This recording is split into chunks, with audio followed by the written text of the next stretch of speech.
এলাকার বাসিন্দারা বলছেন যে শওকত মোল্লা তার নিজের রং পরিবর্তন করার চেষ্টা করছে, এমনই অভিযোগ তুলছেন এলাকার বাসিন্দারা। রং বলতে রাজনৈতিক রং। কেন বলছেন? তাদের বক্তব্য এই হচ্ছে সেই বাড়ি, যে বাড়ির সামনে থেকে আমরা দেখেছি এনআইএর আধিকারিকরা তারা ভেতরে প্রবেশ করেছেন। পিছনের অংশে এলাকার বাসিন্দারা তারা এখানে এসছেন, তাদের সাথে আমরা একবার কথা বলার চেষ্টা করব। কি অভিযোগ আপনাদের? কেন বলছেন যে রাজনৈতিক রং চেষ্টা করছে?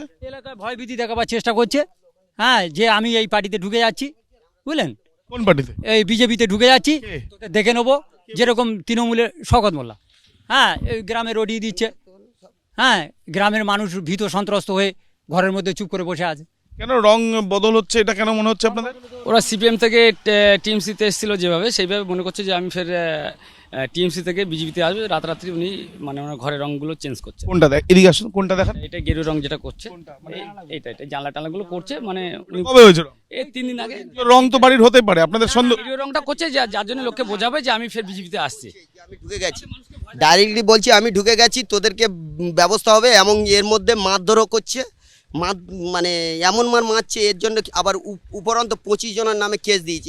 এই শওকত নেতৃত্বে 25 জনের নামে কেস দিয়েছে। দেখুন, এই যে ভাঙড়ের যে মামলার পরিপ্রেক্ষিতে এনআইএ এসছে, সেখানে বোমা বাঁধা হচ্ছিল, এরকম একটা তাদের অনুমান, এবং বোমা বিস্ফোরণ হয়ে একজনের মৃত্যু হয়েছে।